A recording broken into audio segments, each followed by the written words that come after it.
la redacción abierta, les saluda Javier Torres. Bueno, esta mañana se ha producido ya la puesta de largo, la puesta en escena del nuevo gobierno de Pedro Sánchez. Han jurado cargo, bueno, mejor dicho, han prometido cargo. Saben ustedes que hay una diferencia entre prometer el cargo y jurarlo. A efectos legales no hay tal diferencia, pero sí me gustaría explicar cuál es en la práctica esa diferencia. Uno promete y solo tiene compromiso consigo mismo, mientras que cuando uno jura el cargo, la diferencia es que esto lo hace ante Dios. La verdad que agradecemos que los ministros y ministras del Partido Socialista hayan prometido y no jurado, porque ya hemos visto en los últimos gobiernos del Mariano Rajoy, todos juraron y a propósito, todos lo hicieron delante de un crucifijo y de una Biblia y luego hemos visto el resultado. Así que agradecemos que al menos los ministros del Partido Socialista hayan prometido el cargo. Bueno, esta mañana el Palacio de la Zarzuela, el rey Felipe VI, lo están ustedes viendo ahora mismo, recibía a esos 17 ministros y ministras, 11 mujeres y 6 hombres. Ayer decía Pedro Sánchez que era un gobierno paritario, pero no es tal cosa porque hay 11 mujeres, como decimos, y 6 hombres. Bueno, operación de marketing, la verdad, redonda por parte del nuevo presidente del gobierno. Sabemos que no ha sido él, la persona que sí le ha ocurrido nombrar, por ejemplo, a Pedro Duque, ministro de Ciencia, o al juez Fernando Grande Marlaska, ministro del Interior. El juez Grande Marlaska yo creo que ha sido uno de sus grandes aciertos, valga el juego de palabras con su apellido, uno de los grandes aciertos porque el juez Grande Marlaska desde la magistratura ha luchado y muy bien siempre contra la banda terrorista ETA. Otegi, por ejemplo, nada más conocerse el nombramiento de Grande Marlaska como titular de la cartera de Interior, pues ponía el grito en el cielo, puesto que no le gusta nada. Decía además Otegi que Grande Marlaska le intentó encarcelar en un par de ocasiones, cosa que sin duda honra al nuevo ministro del Interior. Mayoría, como decimos, de mujeres. Esto, por lo visto, suscita el entusiasmo y la admiración, tanto a la izquierda como a la derecha, el hecho de que haya más mujeres que hombres.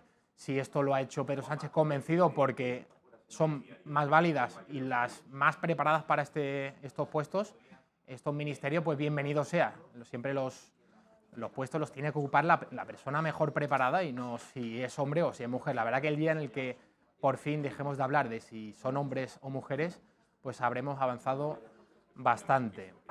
Me gustaría que escuchásemos al ministro de Cultura y Deporte, Maxim Huerta. Está dando mucho que hablar este cargo, este nombramiento, porque el currículum de Maxim Huerta, bueno, no es que sea el más adecuado para tener una cartera, un ministerio, en este caso el de Cultura y Deporte. Paradójicamente, él siempre se ha mostrado en contra del deporte, además es antitaurino, la tauromaquia depende de su ministerio, y me gustaría que viésemos los tweets que escribía hace años el nuevo ministro de Cultura y Deporte, Maxim Huerta. Ahí lo estamos viendo.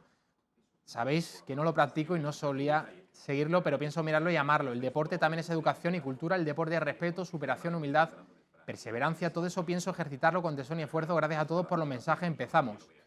Esto es lo que ha escrito hoy, después de todas las críticas que ha recibido, pues porque en el pasado Maxim Huerta siempre se ha pronunciado en contra del deporte. Aquí decía, y pensar que a los políticos no solo les votamos, sino que les pagamos. Ahora él se ha convertido en uno de ellos, y no en cualquier cosa, sino en ministro de Cultura. Juro cumplir las obligaciones de ministro. Bueno, esto es del 26 de octubre del año 2014. Del año 2013 es este comentario en el que dice, de pronto eres ministro y haces lo que te da la gana.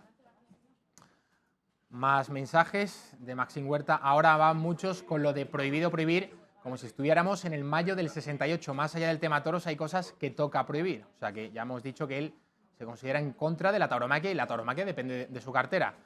Este comentario se refería a Jimmy Jam, que es bueno, un personaje que, dado a reventar acontecimientos, ha sido espontáneo en campos, en estadios de fútbol. En este caso, Jimmy Jam, el 29 de mayo de 2010, lo que interrumpía, saltaba al escenario de Eurovisión. Y así recogía Maxim Huerta el evento. Yo creo que Felipe va a dejar a Leticia por la nueva que han puesto en el telediario. Bueno, no creo que el rey Felipe VI esta mañana le haya tenido en cuenta ese comentario. Otro comentario, menos deporte, creo que hago de todo. Aquí cita Humberto Eco, odio a los deportistas, yo el deporte, qué manera de sobrevalorar lo físico, decía Maxim Huerta en el pasado. Bueno, tenemos ahora en la mesa Miguel Gutiérrez, bienvenido. ¿Qué tal, Javi? ¿Qué otros titulares tenemos, Miguel? Bueno, hoy es el aniversario, se cumplen los 50 años del fallecimiento, del asesinato de José Antonio Pardínez, la primera víctima de ETA, un guardia civil.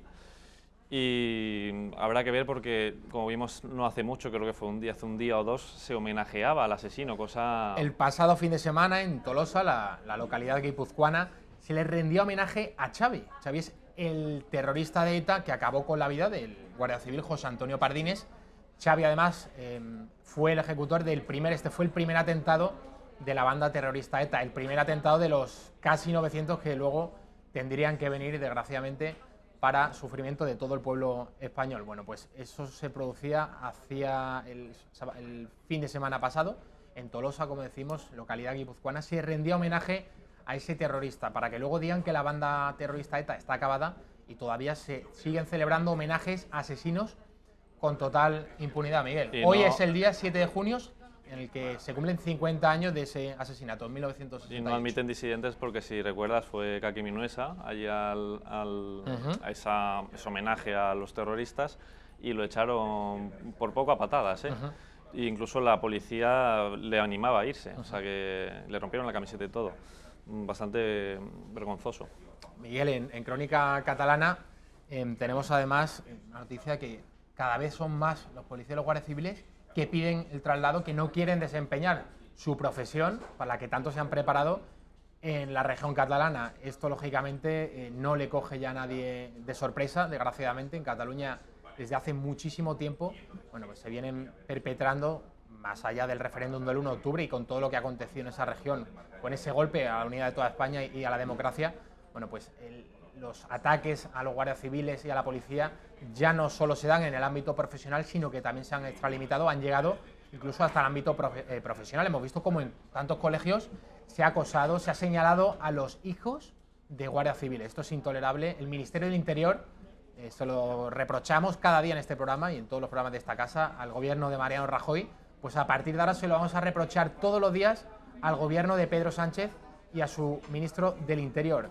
Que hagan algo, en este caso ya el juez Fernando Grande Marlaska, que tienen que hacer algo, que el Estado se tiene que poner muy serio en Cataluña y no puede ser que la mayoría de policías pidan el traslado, Miguel, y se quieran ir a otra región de España. Auténtica vergüenza que tengamos que aguantar esto en España, porque es que es de nuestro país, no es que estén en otro sitio, y que las presiones en Cataluña ya se hayan dejado aumentar tantísimo para que ahora la policía y los guardias civiles, que son nuestras fuerzas de seguridad del Estado, que son los que nos defienden, que después sí que se pondrían detrás de ellos cuando los atentado yihadista en las Ramblas. Eso es. Pero ya ahora se les expulsa, una vergüenza también. Bueno, en Crónica Catalana también, Miguel, creo que tenemos una novedad, que Sociedad Civil Catalana ha pedido reunirse con las asociaciones. ANC y Òmnium. Cuéntanos eso. Se está poniendo al nivel de organizaciones golpistas que lo único que buscan es la independencia de Cataluña, y no debería de ser así porque Sociedad Civil Catalana está dentro de la legalidad, mientras que ellos no deberían de ponerse ni muchísimo menos a su altura. Bueno, que soliciten, como está contando Miguel Gutiérrez, esa reunión con ANC y Òmnium, que han sido las asociaciones, los parapetos de los golpistas, los Jordi Cuixart y el otro Jordi, que están ambos presos. Bueno, pues han pedido reunirse con estas asociaciones y también con el presidente catalán, con Quim Torra. La verdad que aquí creemos que Sociedad Civil Catalana se está equivocando y mucho, porque, como dice Miguel, no se pueden poner al mismo nivel. No se puede ahora amparar y, mejor dicho, apelar al diálogo, a la convivencia, a rebajar el tono, poniéndote al mismo nivel que los que han estado fomentando el golpismo, fomentando la desunión no solo de toda España, sino la ruptura y el enfrentamiento entre catalanes. Eso lo han hecho ANC y lo ha hecho Òmnium Cultural. Si Sociedad Civil Catalana quiere realmente, en fin, trabajar por la convivencia, por la paz, cosa que yo no, por supuesto, no pongo en duda, yo creo que haría muy bien en mantener las distancias y en no caer en ese síndrome de Estocolmo con quienes, como decimos, están haciendo todo lo posible por hacer la vida imposible a todos los catalanes que se sienten españoles y que quieren solamente vivir en paz. Además, como estaba comentando, Sociedad Civil Catalana, desde hace algún tiempo, y no solo Sociedad Civil Catalana, el sistema en general, no hay cosa que más miedo le dé que el hecho de ver a 1 millón de personas con la bandera de España en las calles. Si son las calles de Barcelona, más aún, claramente. Pero hemos visto desde octubre esas llamadas a la calma, cuando ese 1 millón de personas catalanas que salían a las calles de la capital con banderas de España, lo único que pedían era que se respetase sus derechos, que el poder no podía pisotearles, que querían que la lengua de sus hijos fuese el castellano en la escuela, que tuviesen esa libertad para poder escoger, bueno, si Sociedad Civil Catalana de verdad quiere defender los derechos de todos esos millones de catalanes que se sienten españoles, yo creo que lo mejor que podrían hacer es no reunirse con quienes siguen además en el proceso de ruptura con España. Miguel, creo que volviendo al tema del gobierno, tenemos unas imágenes muy curiosas del nuevo ministro de Cultura, de Maxim Huerta, cuando daba sus labores de periodista en Telecinco. A ver si podemos ver comillas también esas imágenes de Maxim Huerta en Telecinco. Con esto es con lo único que me tengo que tapar, con un corazón. Max, ha llegado el momento. El momento peor de mi vida, ¿eh? Pero bueno.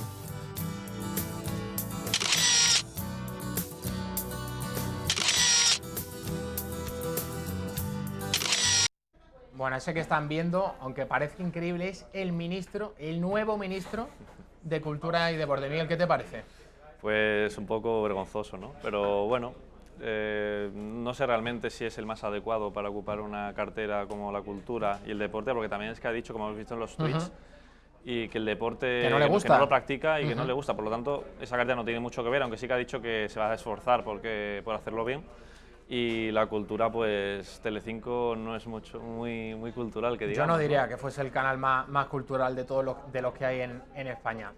Tras el nombramiento de todos estos ministros, tras el anuncio de Pedro Sánchez de su nuevo gobierno, esta mañana Pablo Iglesias, en un ataque de celos, se echaba encima del nuevo presidente del gobierno porque entendía que los nuevos ministros no corresponden al perfil que a él le hubiera gustado. Vamos a escuchar lo que decía esta mañana Pablo Iglesias en una entrevista en Televisión Española. Pedro Sánchez ha sonreído al Partido Popular y ha sonreído a Ciudadanos y parece que ha tardado 24 horas en olvidarse de quién le ha hecho presidente del gobierno. A Pedro Sánchez no le ha hecho presidente ni Rivera ni Mariano Rajoy. Le hemos hecho presidente nosotros. Si se vuelve a equivocar de aliados, los ciudadanos le sabrán juzgar en la medida justa. Bueno, ataque de celos de Pablo Iglesias. No hay nada más peligroso que una persona despechada. Igual Pablo Iglesias pensaba... Esto también es bastante paradójico. Ha sido los votos de Podemos, ahí lleva toda la razón, y no los votos de Ciudadanos o del Partido Popular los que acabaron, la moción de censura, acabaron con la presidencia de Mariano Rajoy. La verdad que todos los ministros nombrados por Pedro Sánchez se parecen más al perfil, incluso yo diría, de Ciudadanos. Lo decíamos en el arranque, Grande Marlaska, el juez, que ha mantenido siempre una postura muy firme contra ETA, la lucha contra el terrorismo aquí en España, o el propio Pedro Duque, que es un independiente, el astronauta. Bueno, pues hay algunos perfiles, o la propia ministra de Economía que viene de Europa, el ministro de Exteriores, Josep Borrell, también es una cara, yo creo que del gusto, tanto en Partido Popular como en Ciudadanos. Pues ha hecho un gobierno Pedro Sánchez que yo diría que es más transversal para los intereses tanto de la Unión Europea, de Bruselas, como del propio Partido Popular de Ciudadanos, que los intereses de Pablo Iglesias. Sí, claro, todos pensábamos que el gobierno iba a ser un auténtico desastre por si realmente incorporaba pues, a los independentistas, al PNV, a Podemos, pero claro, Sánchez ha ido por otro lado totalmente distinto, que es un lado de la estabilidad y de realmente regenerar su imagen y regenerar la imagen del partido de cara a las elecciones que tendremos dentro de 2 años. Bueno, me gustaría que viésemos ahora también la reacción de la ministra Carmen Calvo. Ha dicho la señora Carmen Calvo, anterior ministra de Cultura, en la etapa de Zapatero, fue apodada como ministra de Incultura por sus numerosas meteduras de pata. Vamos a ver lo que decía hoy tras ser nombrada ministra. Yo solo siendo jueza de mí misma, seré una jueza implacable de la autoexigencia que me pido para estar a la altura de lo que mi país se merece y para estar a la altura para lo que ha venido todo el conjunto de este gobierno. Seremos un gobierno para dar respuestas, para trabajar, pero también para escuchar, para recibir las propuestas y las críticas y, en definitiva, para parecernos mucho a cómo es la realidad. Bueno, otro que no está igual que Pablo Iglesias, que no está nada contento, es Joan Tardá, que era republicana de Cataluña, que también votó a favor de la moción para expulsar a Rajoy de la Moncloa y que ahora se ha encontrado con un gobierno, dice que es una provocación contra Cataluña. Reclamamos la libertad de los presos y de las presas víctimas de una prisión preventiva injusta y desproporcionada que tiene mucho más que ver con la venganza y el escarmiento que no con la misma justicia. Y a la vez exigimos el cumplimiento de un derecho, que es el derecho que tienen esas personas y sus familias a ser trasladados a Cataluña.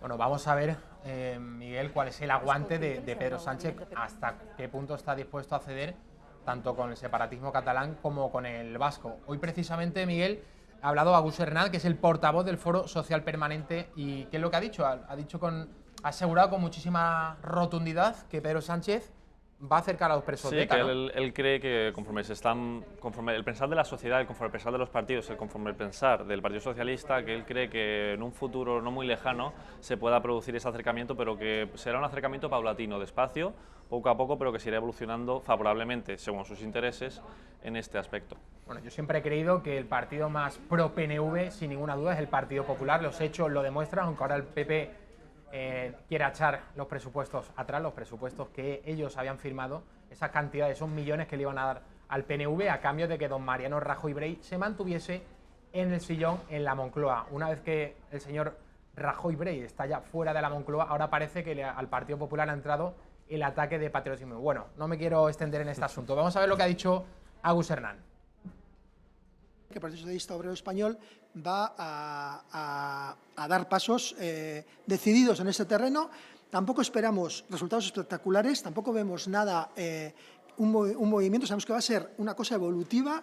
En ese terreno también somos muy realistas. Bueno, Miguel, también ha hablado uno de los nuevos ministros, el ministro de Exteriores, Josep Borrell, un hombre del gusto de Bruselas, de la Unión Europea, un hombre con mucha experiencia.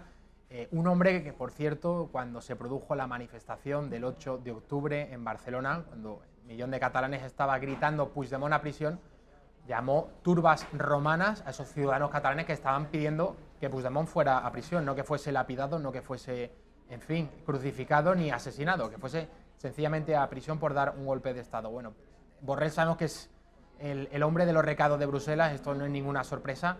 Y hoy Miguel se ha expresado sobre qué asunto. Sí, ha dejado clarísimamente, muy claro, que el gran problema que tiene ahora mismo España tiene que ver con Cataluña, bueno, eso lo sabíamos todos, y él siempre ha sido un defensor a ultranza de la unidad de España, y eso nos va a venir muy bien ahora que él esté como ministro de Exteriores, porque él fue eurodiputado y fue también presidente del Parlamento Europeo desde los años, bueno, desde el 2004 hasta el 2007, y va a defender a capa y espada la unidad de España en Europa, porque se está vendiendo mucho la mentira separatista y nos va a venir muy bien. Bueno, él está a favor de la unidad de España, pero ya lo dijo ayer Pedro Sánchez en el anuncio de sus nuevos ministros, de su nuevo gobierno. Nuestra nueva patria es Europa. Yo creo que sobre este punto se ha incidido muy poco. Los comentaristas políticos estaban, bueno, hablando de lo más pintoresco, ¿no? De quiénes son los nuevos ministros, cuáles son las salidas de tono más llamativas, pero que un presidente del gobierno de España diga que nuestra nueva patria es Europa, a mí por lo menos me parece gravísimo. Y el nombramiento de Josep Borrell es precisamente para ahondar en esta cohesión.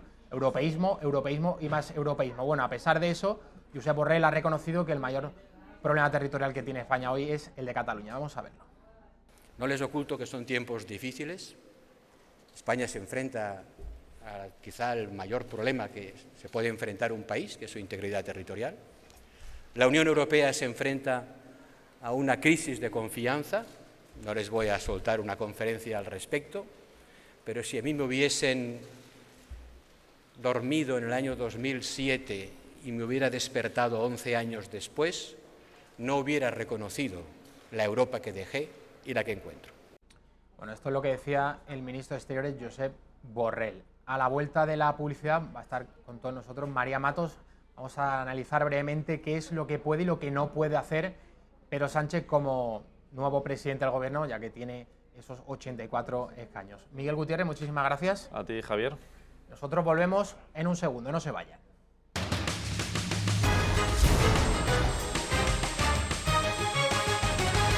Estamos de vuelta en la redacción abierta. María Matos, buenas tardes. Buenas tardes, Javier, ¿cómo estás? María Matos está preparando un tema muy interesante para el informativo de esta noche. Son las posibilidades, los muchos escenarios abiertos que tiene ahora el gobierno de Pedro Sánchez.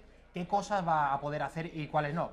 Una de las que se está hablando más, María, es si va a entrar de lleno en Radio Televisión Española y va a cambiarla de arriba abajo. ¿Eso lo podría hacer? Pues nos hemos preguntado hasta dónde llega su poder, ¿no? ¿Cuál es el límite? Y, por ejemplo, Radio Televisión Española, la respuesta es no. ¿Por qué? Pues porque necesitaría un total de 233 votos en el Congreso, es decir, apoyos a favor, por lo que necesitaría un acuerdo entre los dos grandes partidos, entre Partido Popular y entre Partido Socialista. Y ya hemos visto que PP no ha reformado nada en estos años, por lo tanto no lo haría. Pero bueno, un apunte. El día 22 de este mes, José Antonio Sánchez, que es el director de Radio Televisión Española, le expira su cargo, entonces bueno, veremos a ver qué pasa. Bueno. Pero de momento no se puede meter Pedro Sánchez, por mucho que quiera ir, sin un acuerdo con el Partido Popular. Uno de los asuntos con los que el Partido Socialista, con los que Pedro Sánchez ha hecho oposición al Partido Popular, al expresidente Mariano Rajoy, es el de la reforma laboral. ¿Podría ahora mismo cambiar la reforma laboral, Pedro Sánchez? Tampoco, Javier. Necesitaría mayoría absoluta y aunque tendría esos 180 apoyos que le han votado en la moción de censura, tan solo se quedaría con muchos menos. ¿Por qué? Porque está el PDeCAT, que no lo estamos contando, que tiene 8 escaños y que en las pasadas intentos de reforma laborales votaron en contra, es decir, que se sumaría a Ciudadanos y a PP. Entonces, Ciudadanos con 32 escaños, PP con 137 y el PDeCAT con 8 dejan a Sánchez sin esa mayoría absoluta para poder derogar esa reforma laboral.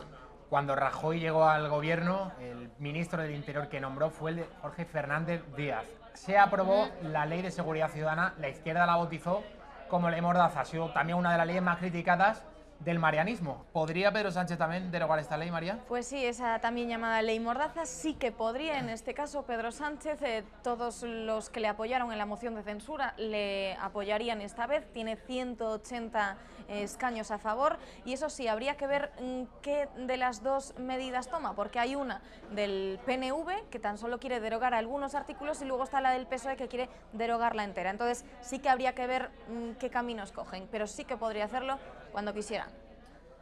Tampoco es una sorpresa, ya que la ley de la memoria histórica la aprobó el PSOE cuando José Luis Rodríguez Zapatero era presidente de España en el año 2005.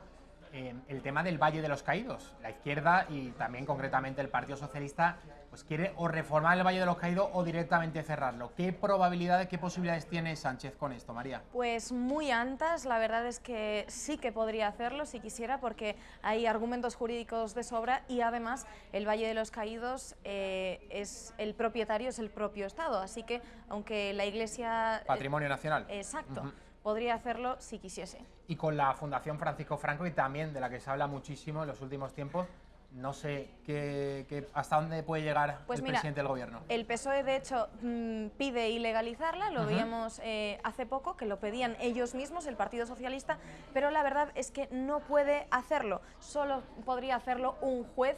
Y claro, eso sí, solo si la Fundación Francisco Franco ha cometido algún delito. Así que hoy por hoy, intocable, Javier. Bueno, el último asunto, María, referido a los presos de ETA. Hemos visto como distintos sectores del entorno proetarra, Bildu y otros partidos vascos, el PNV, que también se lo pedía al expresidente Mariano Rajoy, esa antigua reclamación del acercamiento de los presos etarras. ¿Cómo está esta cuestión? Pues si quisiese también se podría hacer, y lo mismo con los presos independentistas catalanes encarcelados por rebelión. Si el presidente del gobierno quiere, eso sí, llegando a un mini acuerdo con el juez, cumplir ese requisito de que siempre que el juez quiera vayan a declarar, estén disponibles, sí que podría hacerse ese acercamiento a las cárceles. María Mato, muchísimas gracias. De nada, también vamos a hablar de muchas cosas más en el informativo, así que les invito a quedarse. A las 8:30 con Alba Vila empieza el informativo. María Mato va a profundizar sobre esta cuestión y sobre otras muchas. Muchísimas gracias. A la vuelta de la publicidad ya está Rafa Núñez Huesca con todos ustedes.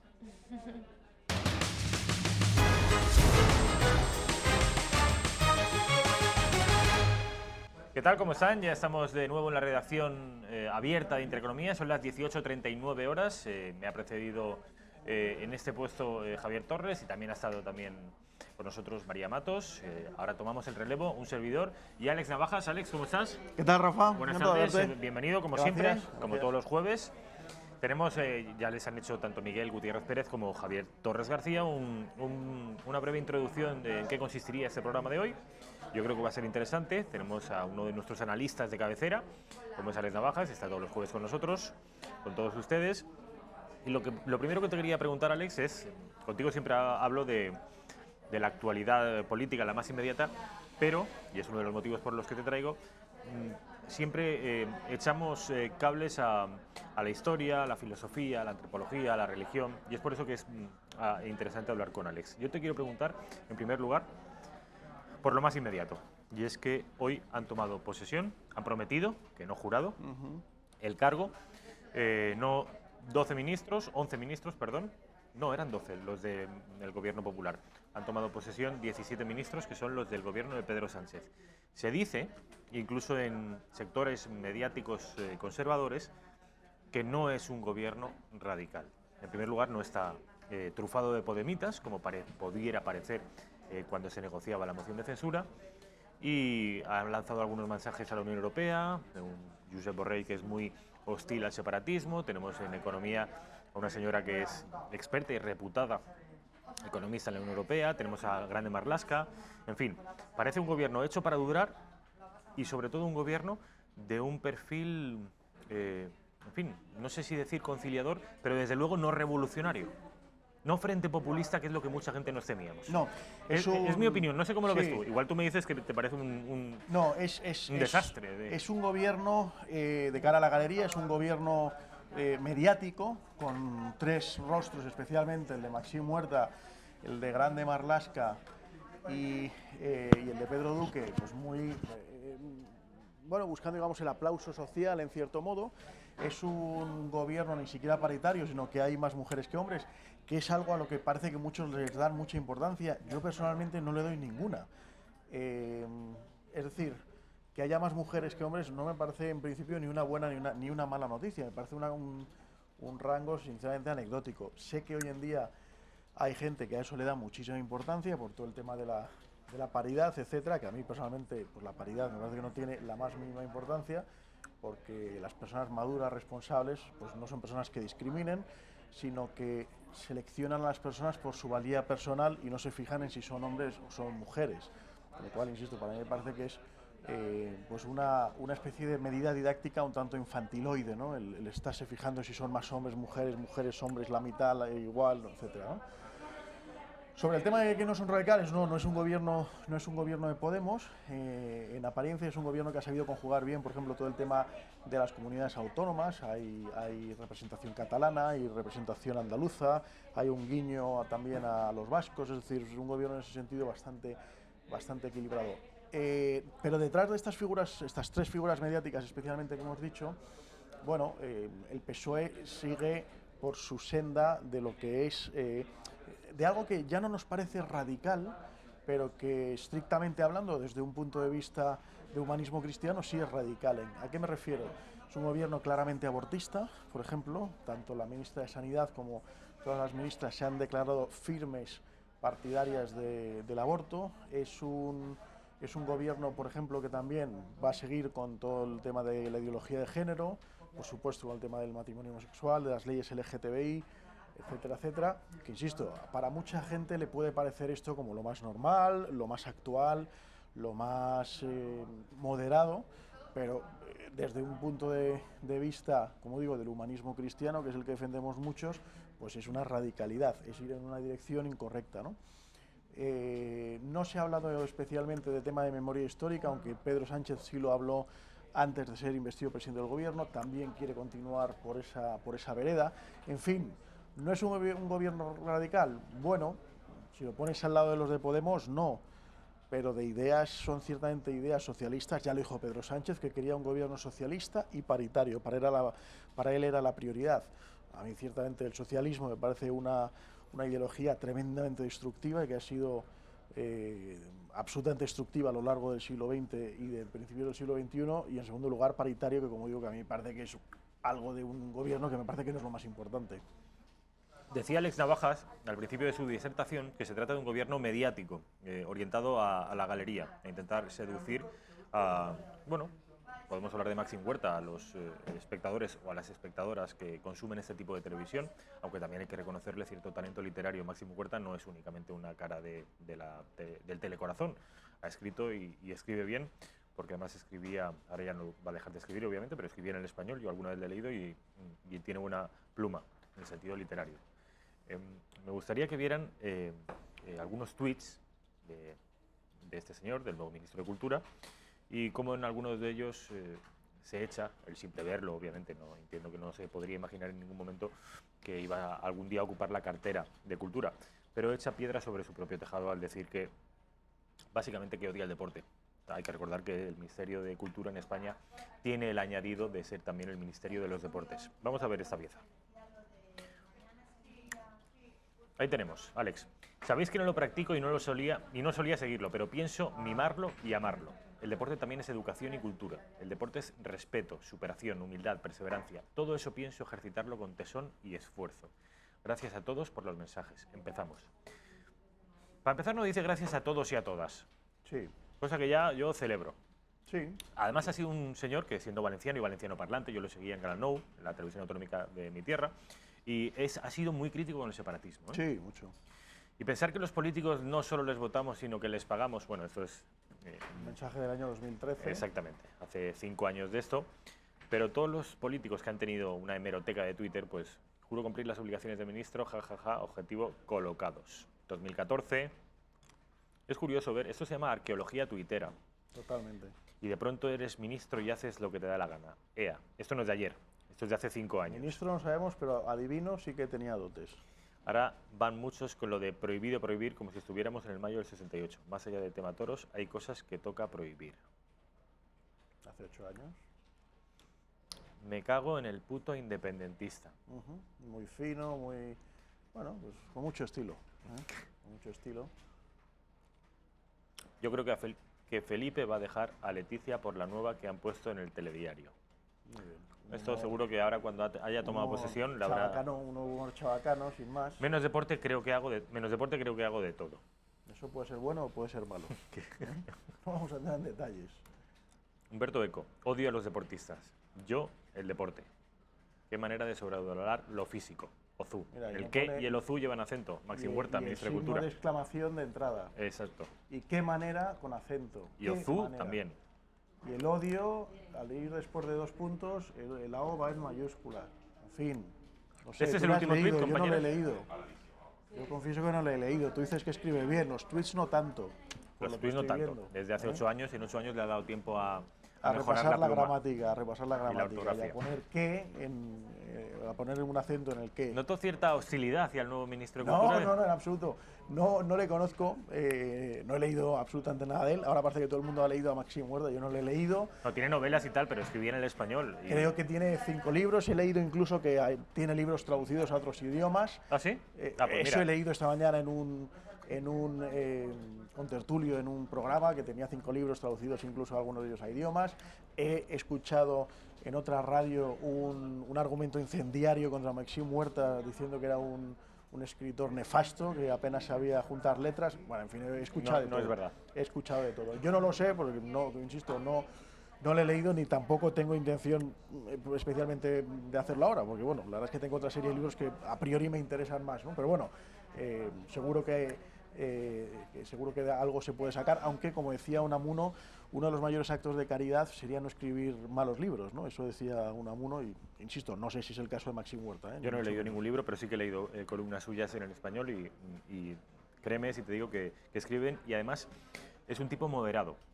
Es un tipo que... Lo hemos visto en el tuit de independentistas, sí. Me cago en el puto independentista. Sí, muy moderado. Bueno, sí, pero eso sabes que si hacemos un repaso de los tuits de tuyos y míos, seguro que nos pueden sacar algo que... Alguna habría. Yo por eso ni los borro, no tengo ningún problema.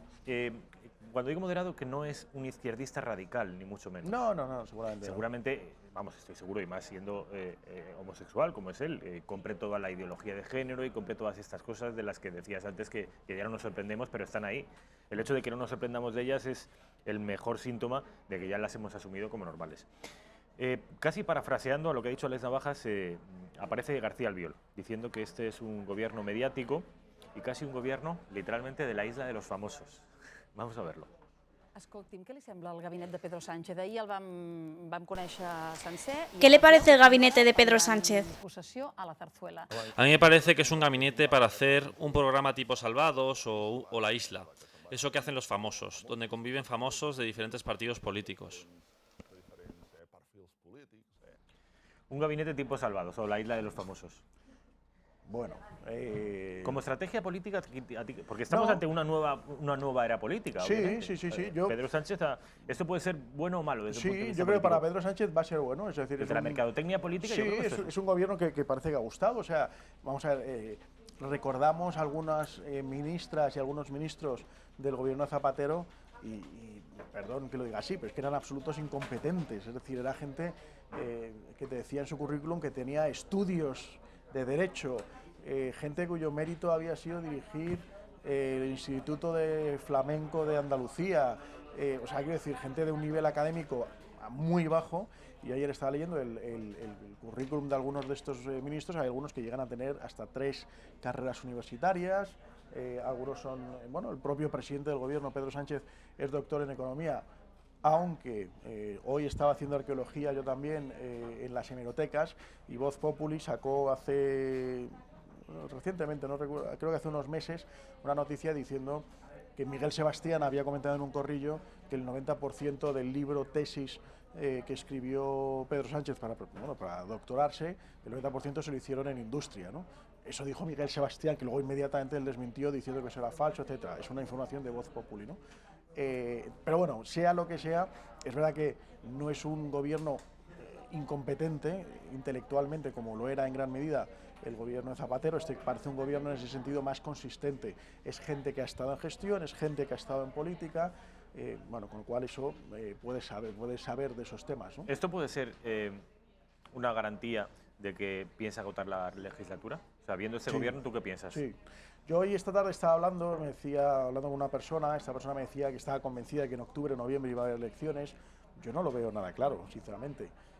Yo creo que el objetivo de Zapatero es... De Zapatero perdón, no. De Zapatero no sé cuál es el objetivo. De Pedro contar Sánchez... Nubes. De Zapatero es contar nubes. De Zapatero ahí sigue contando nubes. El objetivo de Pedro Sánchez, sin duda, es agotar la legislatura. Porque él sabe que ha salido como un caballo andaluz, ha salido con fuerza, pero vamos a ver cuánto le dura el sprint. No sabemos si el sprint le va a durar una carrerita y poco más, o si va para largo. Yo creo que Pedro Sánchez, insisto, ha salido con fuerza, ha salido dando una imagen de un gabinete, un consejo de ministros y ministras, como dicen algunos ahora, por lo menos llamativo y parece que preparado, y con el que quiere aguantar.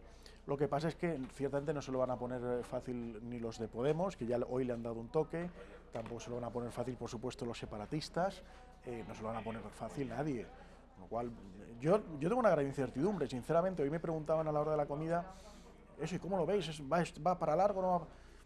Tengo una gran incertidumbre, porque es que son tantos los factores que intervienen aquí, o sea, depende de cómo reaccione Podemos, de cómo reaccionen los independentistas ya. Torra le dijo el otro día que le daba 2 semanas para empezar a ver el movimiento. Si no lo veía en 2 semanas, le retiraba el apoyo. Entonces, son tantos los factores que intervienen en este gobierno que, sinceramente, veo muy difícil determinar por dónde va a ir. Sinceramente no lo sé, es complicado. Decías que Pablo Iglesias le ha llamado la atención por primera vez, además ha sido en el día de hoy. Ha dicho literalmente que en 24 horas es el tiempo que ha invertido Pedro Sánchez en traicionar el apoyo de Pablo Iglesias. Ya saben ustedes que es un gobierno que nada tiene que ver con Podemos y que no ha incluido, al menos en los ministerios, parece que sí en las secretarías generales, en las direcciones generales sí que va a incluir algún podemita, ya veremos. Pero esto es lo que ha dicho Pablo Iglesias viendo las caras del nuevo gobierno. Pedro Sánchez ha sonreído al Partido Popular y ha sonreído a Ciudadanos y parece que ha tardado 24 horas en olvidarse de quién le ha hecho presidente del gobierno. A Pedro Sánchez no le ha hecho presidente ni Rivera ni Mariano Rajoy. Le hemos hecho presidente nosotros. Si se vuelve a equivocar de aliados, los ciudadanos le sabrán juzgar en la medida justa. Si se vuelve a equivocar de aliados, suena amenaza, ¿eh? Oye, me ha parecido ver, Pablo Iglesias llevaba como un lazo, pero parecía la bandera de España, pero no puede ser. Pues, ¿No te has fijado? ¿Podemos ponerlo como cola mientras seguimos hablando? No, es el lazo de solidaridad con los trabajadores y los funcionarios de... Es naranja con unas letras naranja. blancas. Es que parece, ¿verdad?, que tiene como Sí, amarillo en el medio. Sí, pero vamos, si Pablo Iglesias ya se pone un lacito con la bandera de España, yo cierro el chiringuito y nos vamos a tomar una cerveza porque yo digo, lo celebraría, digo, pues que no, desde luego. Pablo Iglesias pues exhibe su bandera, que es... ¿Tú te imaginas si en mitad de la ofensiva separatista Pablo Iglesias coge la bandera de España y se pone a la vanguardia de la defensa de España? A mí me encantaría. A mí me encantaría que la izquierda, y el otro día lo debatía en otro programa con un periodista de izquierdas, me encantaría que la izquierda enarbolara la bandera de España porque es su bandera. Y no tenemos que olvidar... ¿Y qué decía este periodista?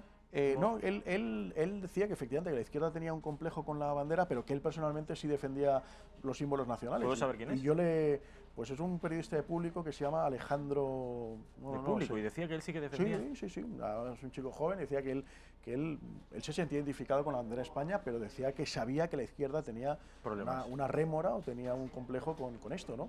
Entonces, a mí me encantaría, y perdón que nos hemos salido un momento del tema, me encantaría que ver a Pablo Iglesias con una bandera de España. Claro que no, claro que sí, ¿por qué no? Si él es español, tenemos una misma bandera, la bandera no es un invento de Franco, es un invento más bien de Carlos III, es decir, 100 y pico años antes de Franco. Entonces, 175 años además se cumplen este año. Pues mira, es una bandera de origen marino que lo llevaban los barcos para diferenciarse. Saben que nuestra bandera antigua es la Cruz de San Andrés, blanca, de fondo blanco y una aspa roja.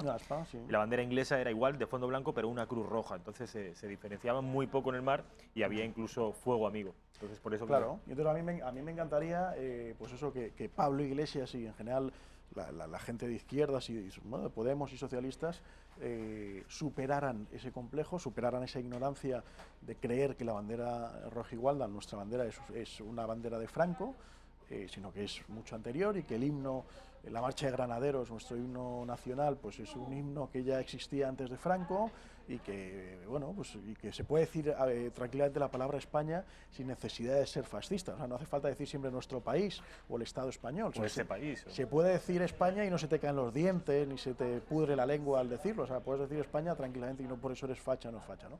Pero bueno, salvado el detalle del lacito, que me ha dado pena que no fuera la bandera de España. Me ha llamado la atención, te voy a plantear la siguiente hipótesis. Alex, imagínate que Pedro Sánchez, coincidimos yo creo que los dos, yo quizás esté un poco más entusiasmado que tú, pero vamos, coincidimos en que no es un mal gobierno a priori, luego ya vamos a ver.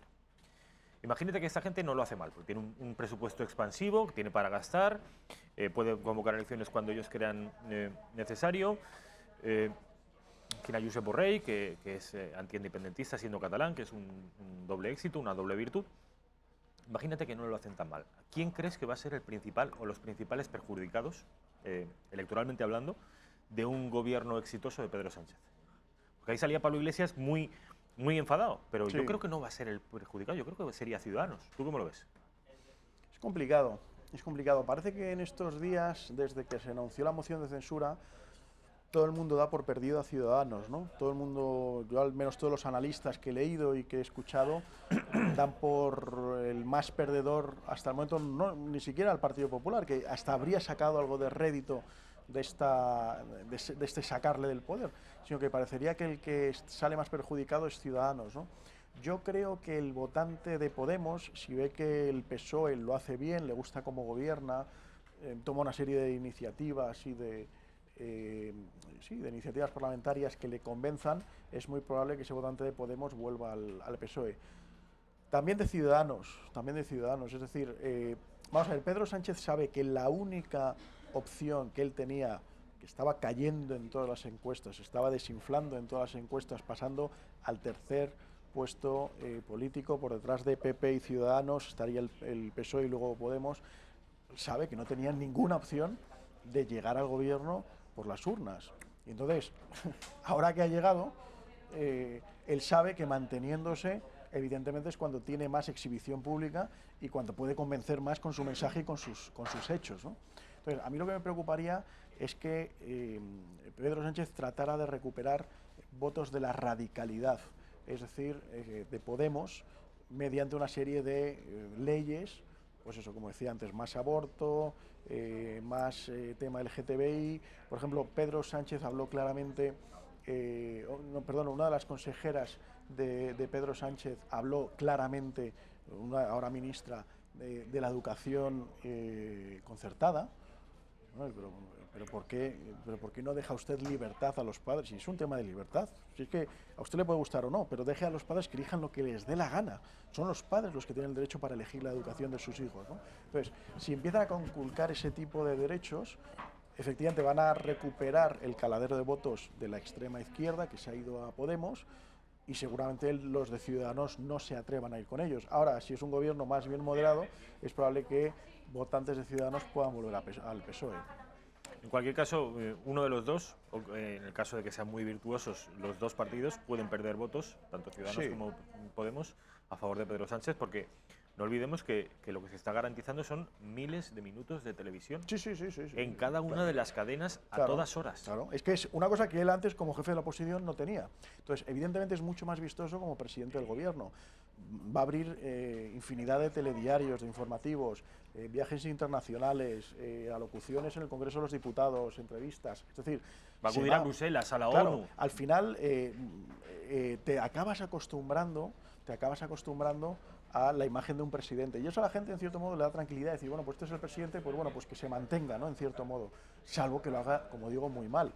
O sea, tengamos en cuenta, insisto, que Pedro Sánchez actualmente era el segundo partido con más respaldo de España, muy por detrás del Partido Popular. Es decir, actualmente el Partido Popular tiene un apoyo mucho más grande por parte del electorado que Pedro Sánchez. Entonces, Pedro Sánchez sabe que es un votante en minoría. Pero, por ejemplo, volviendo a lo que ha dicho Pablo Iglesias, es muy interesante ver la amenaza de, señor presidente, cuidado con los compañeros de viaje que elige. Suena a una amenaza de decir, no se equivoque, que efectivamente usted está ahí porque yo le he puesto. Ya sabemos el ego de Pablo Iglesias, porque evidentemente ni siquiera es solo por él. Si lo hubiera apoyado solamente Podemos, tampoco llegaba a la presidencia del gobierno. Pero ahí está Pablo Iglesias para recordar que hay de lo mío, que te hemos votado y ahora tenemos que negociar. Vamos, sin salir de este gobierno, vamos a Cataluña, a uno de los ministerios, bueno, de los más aplaudidos. Después, además, el primero que conocimos, que es el Ministerio de Asuntos Exteriores. Está al frente del cual está Josep Borrell. Vamos a escuchar al nuevo y flamante presidente de Asuntos Exteriores. No les oculto que son tiempos difíciles. España se enfrenta a quizá el mayor problema que se puede enfrentar un país, que es su integridad territorial. La Unión Europea se enfrenta a una crisis de confianza. No les voy a soltar una conferencia al respecto, pero si a mí me hubiesen dormido en el año 2007 y me hubiera despertado 11 años después, no hubiera reconocido la Europa que dejé y la que encuentro. Está haciendo, yo creo que se puede compartir perfectamente este análisis. España está amenazada en lo más grave de su ser, y es en su propia existencia, en su propia integridad territorial. Y Europa está en crisis. Una crisis que él no hubiera reconocido hace solo 10 años. Sí. Impecable. Bueno. Es una pregunta. Si es pregunta, te respondo. Si es una afirmación, te rebatía. Si es pregunta... en realidad es una afirmación. Vamos a ver, impecable. Relativamente, porque esta gente lo que distingue con crisis no es lo que yo personalmente identifico con crisis. Yo creo que hay una crisis mucho más profunda, que es una crisis de valores, que no es simplemente una crisis como la que ellos se refieren, que es una crisis territorial, una crisis de competencias, una crisis económica. No, hay una crisis, a mi juicio, mucho más profunda, que es la de una Europa que se ha quedado sin raíces, que se ha quedado sin valores. Bueno, esas son las causas. Él hace un diagnóstico, luego sí, ya bueno, las pero causas por eso digo, discrepamos. cuando él habla de la crisis, es que lo que él entiende por crisis no es personalmente lo que entiendo yo por crisis. Es decir, el tema de la cohesión territorial y el tema concreto de España y de Cataluña, sin duda, y ahí personalmente creo que Josep Borrell ha tenido un papel importante a la hora de enfrentarse al separatismo catalán y que yo personalmente aplaudo. Y me parece muy correcto lo que ha hecho él. Muy necesario desde la izquierda, ¿eh? Sí, exacto. O sea, me parece muy bien. Se ha desmarcado en gran medida del PSC, que el PSC nunca sabe si va, si viene. No, él estaba claramente en contra del separatismo. Él fue uno de los ponentes o de los que salió a hablar en la gran manifestación que hubo en Barcelona después del 1 de octubre. Es decir, Josep Borrell se ha pronunciado claramente y es una elección, es un candidato que no le ha gustado absolutamente nada al separatismo catalán, lo cual es buena señal. Si no le gusta el separatismo catalán es que no debe ser malo. Entonces, en ese sentido, muy bien. Es una persona con peso en Europa, sin duda. Es una persona perfectamente conocida en Europa. Es seguramente una buena representación para España. Bueno, vamos a ver cómo funciona, ¿no? Otro catalán. Este no es socialista, es republicano, de Esquerra Republicana. Se llama Joan Tardà, es el portavoz de Esquerra en el Congreso de los Diputados, que ya le va poniendo deberes a Borrell y al resto del gobierno. Joan Tardà. Reclamamos la libertad de los presos y de las presas víctimas de una prisión preventiva, injusta y desproporcionada, que tiene mucho más que ver con la venganza y el escarmiento que no con la misma justicia. Y a la vez exigimos el cumplimiento de un derecho, que es el derecho que tienen esas personas y sus familias a ser trasladados a Cataluña. Exigimos la libertad, como si estuviera además en manos del gobierno. Sí, exacto, como si no hubiera separación de poderes, este tipo de cosas. Vamos a ver, esto es una mentira continua. En España no hay presos políticos, hay políticos presos. Esto se ha repetido hasta la saciedad, pero ahí conviene repetirlo. Es cansado repetirlo tanto, ¿eh? Sí, pero es que ya está bien de la mentira, ya está bien de la falacia que defiende este señor Tardà y que defienden los separatistas catalanes. En España lo que hay son unos políticos delincuentes, golpistas, que han intentado acabar con el Estado de Derecho, que han intentado acabar con la integridad nacional, territorial, que han intentado acabar con eso, que han intentado romper España, ni más ni menos. Y con el separatismo no se discute. El separatismo hay que enfrentarse a él. El otro día también precisamente me decía este periodista joven que te digo, no, pero tú tendrás otro concepto distinto de España, no sé qué. Digo, mira, esto es muy sencillo. Si yo voy por la calle y me viene un atracador, oye, dame la cartera, dame 100 euros, no, mira, te doy 80, no, 90, no, yo no discuto con él. Esa persona me quiere robar. Yo evidentemente lo que hago es, bueno, una de dos, o le planto cara o salgo huyendo o me dejo robar.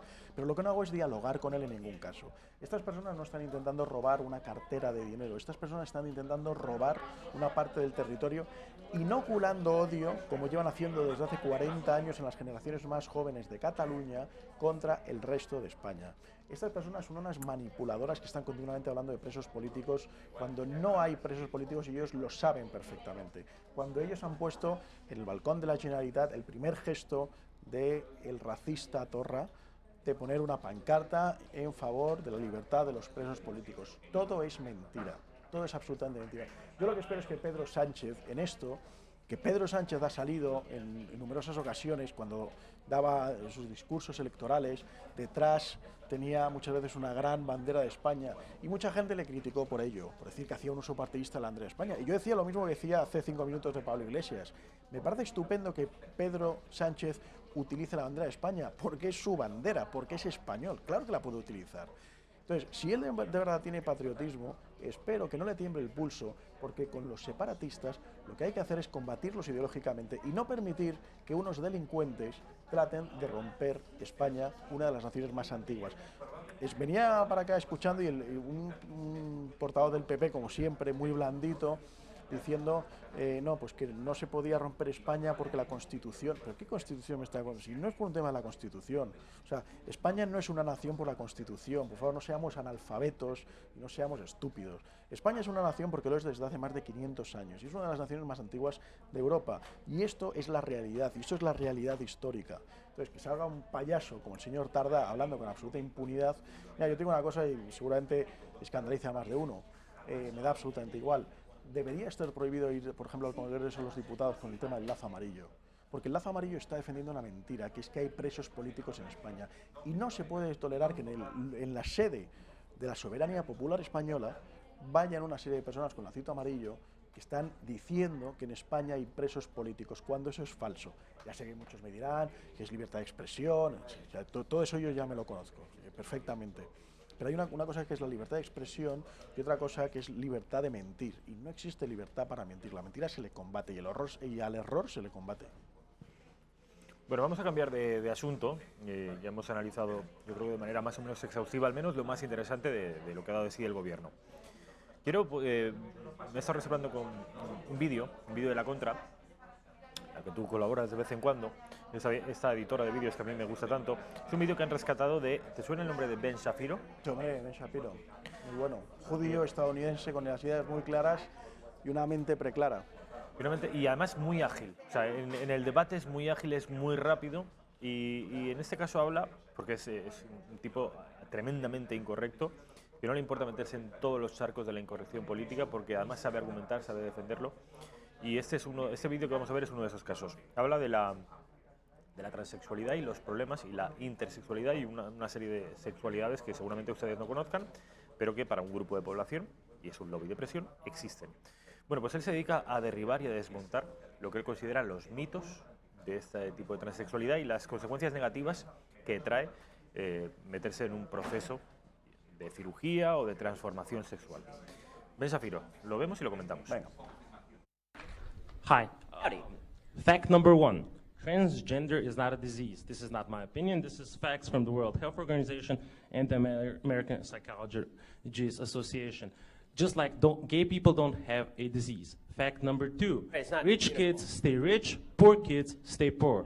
Out of 1,800 billionaires in the world, 12 of them are black.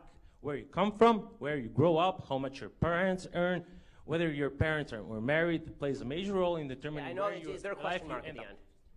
Fact number 3. I would just like to remind you that hate speech is not free speech. Yes, it is. And my question is, since facts don't care about your feelings, why did you use false facts? Okay, so none of the facts that I used are false. First of all, yes.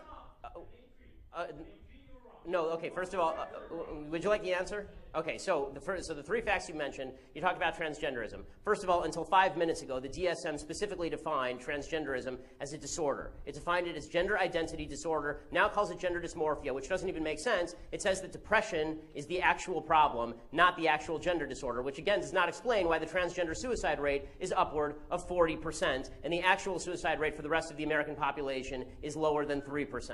Okay, so that's number 1. Number 2, you talked about income inequality, and you suggested that all wealth is inherited. This is nonsense. According to the IRS statistics, if you are born into the bottom 20% of wage earners in the United States, you will not be one of the bottom 20% of wage earners in the United States. 90% of people will not be within 15 years. There's tremendous wage mobility in the United States of America. Plus, there is not a group of people who just sit at the very top and stay there. People move up and down, in and out of the 1%. 1% just defines the line of income. It doesn't define the people who are in that 1% of income. I've been in the 1%. I've been out of the 1%. It will happen to lots of people. People who are older tend to be more likely to be in the 1%. They weren't once in the 1%. What happened? Okay, so that's number 2. Number 3, you say hate speech is not free speech. It depends how you define hate speech. The only speech that is not free speech is speech that overtly defends or pushes violence. Specifically, speech that is generating violence, right? That's the only type of speech that's not hate speech. If I say things you don't like, that's not hate speech. And if you think that it is hate speech, you're a fascist. Toma ya. ¿Qué te parece? Qué rápido además es. Es rápido, rápido. Ben Shapiro, desde luego vale la pena verle en la Contra TV, que está recuperando muchos de sus vídeos, y luego pues también en YouTube tiene un montón de vídeos. Es un pensador, como te has dicho, políticamente incorrecto. En Estados Unidos están surgiendo muchos personajes, en Canadá también, políticamente incorrectos, que la verdad, mira, el otro día lo decía Chani, ¿no? Antonio Pérez Henares en Radio Nacional de España, que se despidió de Radio Nacional de España, decía que estaba harto de tanta mentira, de tanta corrección política y de tanta historia, ¿no? ¿Pero se despidió definitivamente? No sé si se despidió, la verdad es que me leí la noticia por encima, pero ponía Chani, Antonio Pérez Henares se marcha de Radio Nacional, no sé si fue provisional o temporal o definitivo, pero el caso es que decía que estaba harto, ¿no?, de lo políticamente correcto, y es que estamos en una sociedad de lo políticamente correcto donde todos vemos al rey desnudo, o muchos vemos al rey desnudo, pero nadie se atreve a decir que el rey está desnudo. Y Ben Shapiro, que es una persona, por cierto, que es muy interesante, cuando a él le invitan a universidades, es una persona joven, tiene 30 y pico años, cuando le invitan a universidades, hay muchas veces que grupos de ultraizquierda se ponen en la puerta, le bloquean la entrada, y ha habido que suspender muchas veces la presencia de Ben Shapiro en muchas universidades de Estados Unidos, porque la extrema izquierda directamente no le ha permitido hablar. ¿Qué es lo que él dice? Oiga, que el hecho de que yo tenga una idea distinta de las suyas no significa que yo esté odiando a nadie. Entonces, yo simplemente difiero de sus ideas. ¿Dónde está la pluralidad? Esa pluralidad tan cacareada. ¿Por qué no puedo yo defender algo que a usted no le gusta? ¿Por qué usted lo califica inmediatamente de discurso de odio? No es un discurso de odio. Eso es la forma fácil y cómoda de decir que como no estoy de acuerdo contigo y quiero que te prohíban hablar, digo que eso es un discurso de odio. Que eso es lo que está pasando en gran modo, por ejemplo, con todo el tema, a mí me gusta llamarlo del homosexualismo, que no de la homosexualidad, el homosexualismo entendido como un movimiento en pro de lo gay. Se puede hablar perfectamente, se pueden matizar puntos sobre la homosexualidad y no por eso eres una persona que odies al homosexual, ni muchísimo menos, lo que pasa es que estás matizando cosas. Sobre el tema de los transgéneros que él dice y todo el tema de cambio de sexo, vamos a ver, aquí estamos asistiendo a una cosa terrible. Rafa, yo soy testigo y escribí un artículo en su momento, yo conozco un caso, pero sé que hay más, de un chico de 16, 17 años que está en Cantabria, internado ahora mismo en un psiquiátrico, porque es un chico que quiere cambiar de sexo. Las autoridades le han quitado la custodia a los padres, que evidentemente no quieren que se cambie de sexo, le han ingresado en un psiquiátrico y por lo visto ya le están hormonando para que cuando cumpla 18 años pueda cumplir su sueño, entre comillas, de convertirse en mujer. Punto 1. Es mentira, nunca te vas a convertir en una mujer. Por más que te pongan pechos, te corten el pene, te quiten el vello corporal o lo que sea, nunca vas a ser una mujer. Cada célula de tu cuerpo, ya sabemos que son XX o XY, cada célula de tu cuerpo va a seguir proclamando que eres lo que naciste, es decir, un hombre. Por más que digamos, eres una mujer y se le ponga en el DNI y lo digamos por la calle o lo que sea, esa persona sigue siendo un hombre. Punto número 1. Punto número 2, muy interesante lo que ha dicho Ben Shapiro de la tasa de suicidios entre este tipo de personas, porque hay un problema psiquiátrico de fondo y hay que ayudar a las personas. Entonces, no está mal decir que hay que ayudar a estas personas, porque tiene una tasa de suicidio mucho mayor.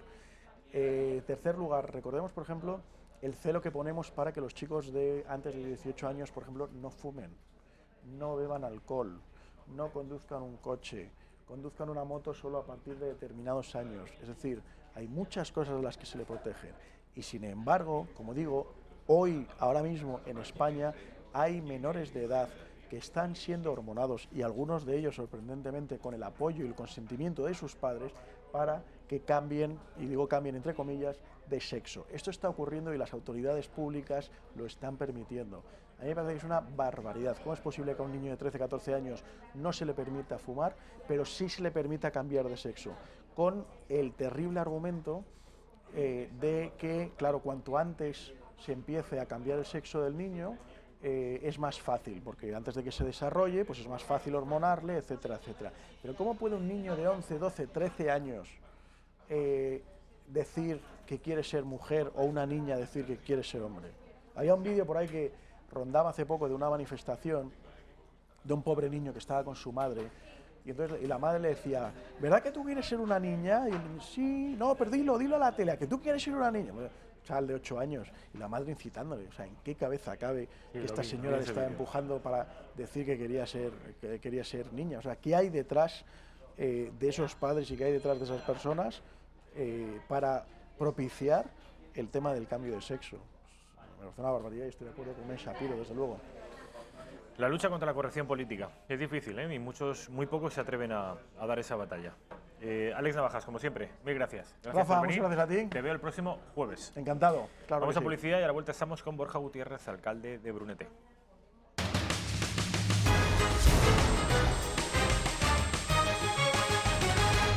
¿Qué tal? ¿Cómo están? Buenas tardes. De nuevo en la redacción abierta a las 19:26, las 7:26. ¿En Canarias qué hora sería? Una hora menos. Efectivamente, las 6:26. Borja Gutiérrez es el alcalde de Brunete. Un placer.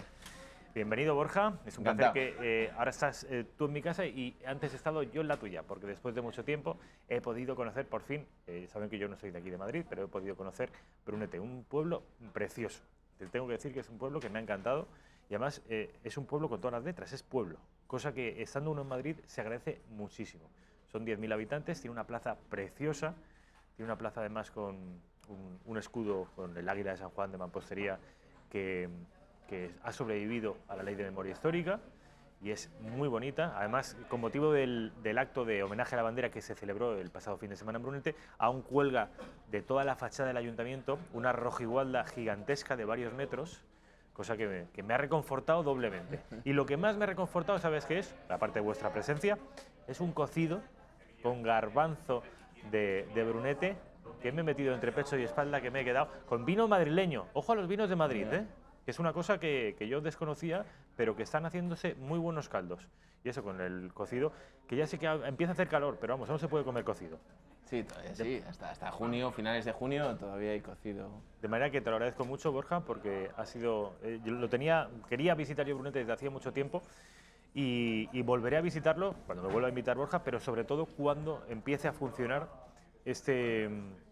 no va a ser un museo, va a ser lo de la Guerra Civil. El centro de interpretación de la batalla de interpretación de la batalla de Brunete. De hecho, hay un colegio que se llama Batalla de Brunete. Correcto, un colegio público que se llama Batalla de Brunete, sí, así es. Pues a todos los madrileños les recomiendo que si no conocen Brunete se pasen por la localidad porque es un sitio precioso. Es un sitio precioso, además, para vivir. Porque los que no, quizás si ustedes son de Madrid, pues no lo noten tanto, pero los que no somos de Madrid echamos de menos pues menos ruido, menos polución. Pues Brunete está a media hora y es un pueblo, con todas las virtudes que tiene un pueblo. De manera que, precioso. Gracias, Borja. Por cierto que le decía cuando volvía de Brunete, le decía a un compañero, a Agustín Benito Alba, que es de Navalcarnero, que me decía, sí, la plaza de Brunete es muy bonita, pero la de Navalcarnero también es muy bonita. ¿Conoces Navalcarnero? Sí, mucho, sí. Y de hecho tengo familia en Navalcarnero. Es también una plaza muy bonita. Es una plaza preciosa. Son plazas castellanas, son los pueblos alrededor de Madrid para mí están siendo un descuido. Y tiene buen vino también Navalcarnero. ¿Sí? Sí. ¿Navalcarnero no está en lo de los garbanzos? Sí, está como territorio, forma parte de la garbancera madrileña, sí. La garbancera madrileña. Es que explícanos un poco en qué consiste esto, porque estáis incluso peleando porque os den la denominación de origen. Sí, de hecho, estamos ya en vías es una asociación que hemos conformado 15 municipios y territorios de la zona oeste, de la comarca oeste, digamos entre la M501, por decirlo así, la Nacional 5, ¿no? De todos los municipios, cada uno de su línea ideológica distinta, pero bueno. De varios partidos políticos. Muchos partidos políticos, variopintos, independientes, Podemos... Pues aún mejor. Sí, y bueno, pues hemos conformado junto con 18 agricultores una asociación para la promoción, el cultivo y el desarrollo de un producto ancestral que se había dejado en la zona, que se había dejado de cultivar, que lo hemos retomado y con mucha fuerza y con mucho éxito de ventas, porque además es un producto gastronómicamente hablando, digamos, entre comillas, delicatessen, que es el garbanzo naturalmente de la zona oeste. Pues ya saben ustedes, cuando vayan a hacer el garbanzo, fíjense que aún no tiene la denominación de origen, pero sí que tiene un distintivo de la Comunidad de Madrid, ¿no? Sí, el sello de calidad, por supuesto. Sello de la calidad de la Comunidad de Madrid, garbanzo de Brunete. De manera que, dicho esto y agradeciéndote la invitación, Borja, quiero que veamos un vídeo que tiene que ver con el acto que se celebró el fin de semana pasado, un acto de homenaje a la bandera. En realidad fue un triple o un cuádruple homenaje, ¿no? Cuéntanos un poco y luego vemos el vídeo. Bueno, es un homenaje que venimos haciendo en los últimos años a la bandera, por supuesto, por encima de todo, a los caídos por España y a las víctimas del terrorismo. Lo que pasa es que, bueno, este año ha tenido un valor especial, un valor añadido especial, porque se ha realizado en la Plaza Mayor, que bueno, has podido hoy ver, una plaza que es bien de interés cultural y, bueno, pues la verdad, luego se hace un desfile con más de 200 fuerzas y cuerpos de seguridad, militares y Policía Nacional a caballo, un desfile por toda la calle Real, saliendo desde la propia Plaza Mayor. Es emotivo, es necesario, vamos a seguir haciéndolo y es conveniente que además se pueda extrapolar al resto de pueblos y ciudades de España, ahora más que nunca, ahora que tenemos un gobierno conformado por grupos en los que su único propósito es la desmembración de España, pues ahora tenemos que decir alto y claro, nosotros apostamos por la unidad nacional, creemos en nuestra bandera, queremos nuestra bandera y además la mantenemos como símbolo de unión de todos los españoles. Sí que es verdad que en Brunete yo me he encontrado, vamos, cientos de banderas de España y casi que en cada rotonda hay una bandera de España, cosa que se echa de menos. La visibilización de nuestros símbolos nacionales y la normalización se echa de menos. Por eso yo agradezco este tipo de iniciativas y más la del sábado pasado, que fue un homenaje además de las víctimas y a los militares y a los hombres y mujeres que dieron su vida por la patria, por España. Es un homenaje a la propia bandera en sí. Que además este año, al contrario que los años anteriores, ha sido más extenso porque ha habido un desfile, cosa que no era inédito, ¿no? Era inédito, un año hicimos no se recorrió toda la calle, pero bueno, como este no ha habido ningún año y la verdad es que francamente ha sido espectacular. Se han repartido más de 1000 banderas de España a todos los asistentes y nos quedamos cortos. Y lo hemos recibido y se ha recibido por parte de la población de Brunete con muchísimo entusiasmo y muchísimo ánimo, y más que nunca en estos momentos en los que hay una amenaza seria por aquellos que quieren desmembrar, como decía, nuestra querida patria. Bueno, sobre este acto, que nos ha explicado en qué consiste y cuáles serán los homenajeados al margen de la bandera, las víctimas del terrorismo y los que dieron su vida por España, sobre este acto nuestro compañero colabora con esta casa y con otros medios de comunicación, Kake Minuesa ha elaborado un vídeo que es muy interesante y que me gustaría que vieran. Vamos a verlo juntos y luego lo comentamos con el alcalde. Gloria a los que dieron su vida por España. Estamos en Brunete, donde hoy se homenajea a la bandera a las víctimas del terrorismo y a los que dieron su vida por España. ¿Quién nos va a guiar?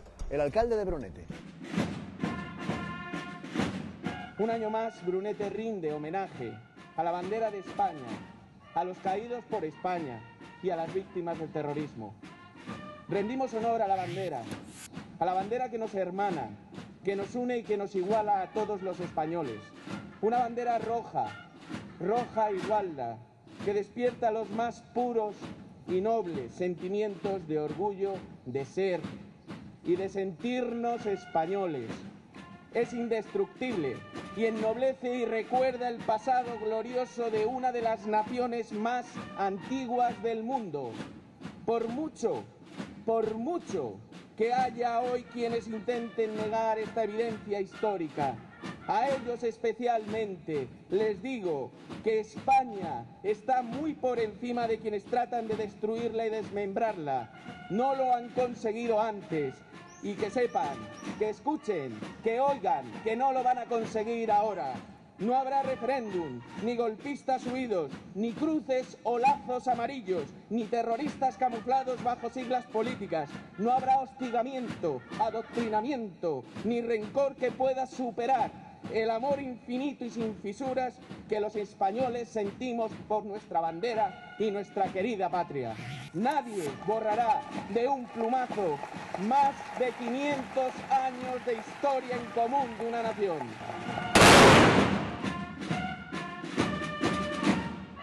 Para todos aquellos que entendieron que la valentía y España era más importante que su propia vida, gloria eterna.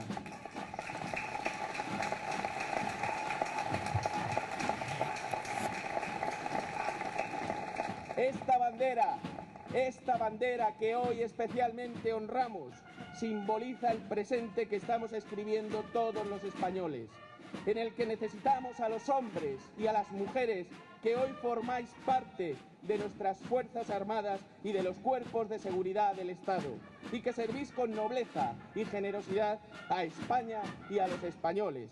Hoy también rendimos homenaje a las víctimas del terrorismo. Más de mil víctimas mortales y miles de heridos por el terrorismo en España, cuyo único error fue cruzarse en el camino de quienes no respetan nada, ni siquiera lo más valioso del ser humano, que es la vida. Madres, padres, jóvenes, niños, más de 1000 españoles víctimas del inocentes a los que el terrorismo les frustró sus sueños, sus esperanzas, su libertad. Aunque hay algo que los terroristas nunca lograron ni van a lograr, aunque les pese. Nunca lograrán borrar su memoria.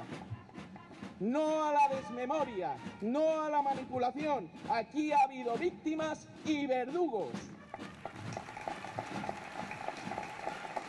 ¡Viva Brunete! ¡Viva el rey! ¡Viva España!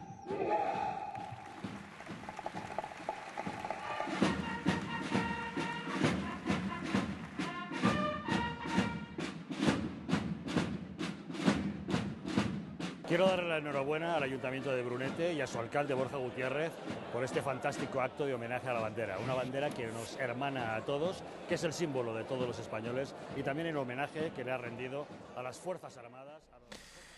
Bueno, menuda sesión de exaltación patriótica que ya era hora, ¿no?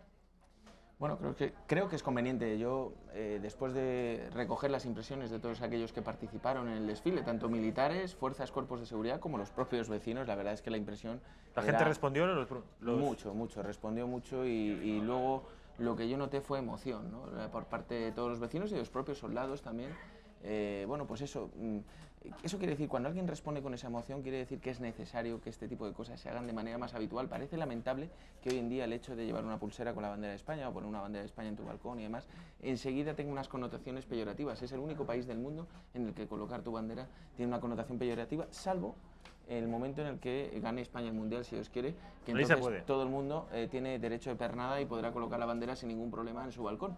Y precisamente es en los momentos de mayor dificultad, en los momentos en los que hay que recordar y sobre todo memoria, mucha memoria, tenemos que ejercer de memoria a los partidos políticos para recordar nuestra génesis, nuestro ADN, nuestra ideología, memoria para recordar, mantener vivo el recuerdo de las víctimas del terrorismo, porque uno de los principales lastres que puede tener una víctima es que se pierda su legado y entonces en el momento en el que se pierda ya parece que no ha existido. Y memoria colectiva para defender y honrar nuestra patria y nuestra bandera. Esos 3 puntos principales, unidos en el eje de la palabra memoria, es tan importante que debemos mantenerlo para que siempre tengamos todos claro hacia dónde debe crecer España.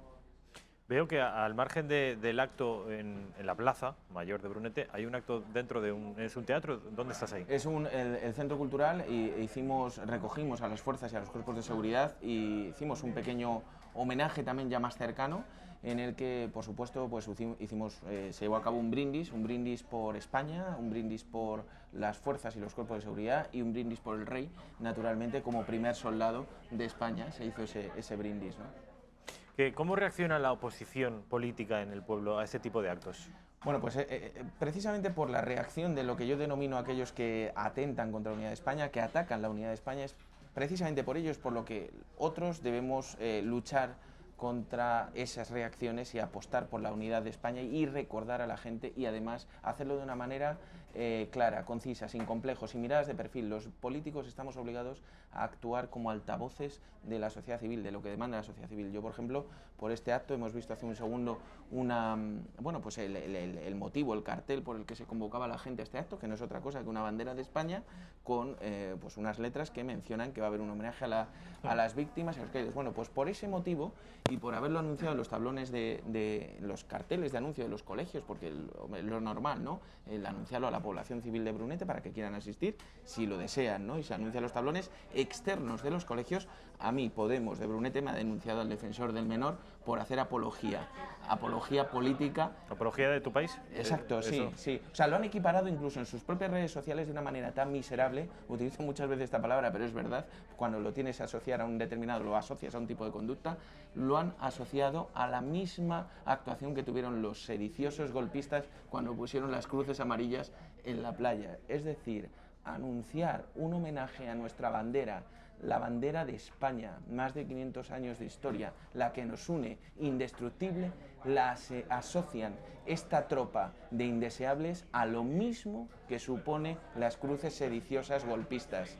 Vergüenza es lo que me daría a mí, y me escondería por el único hecho y motivo de tratar de lanzar ese tipo de mensajes contra aquellos que tratamos precisamente en estos momentos de mantener lo que nos une. ¿Estuvo algún miembro de esa fuerza política presente en el acto? No vino ningún miembro de la oposición ni del Partido Socialista. ¿Tampoco del PSOE? No, tampoco.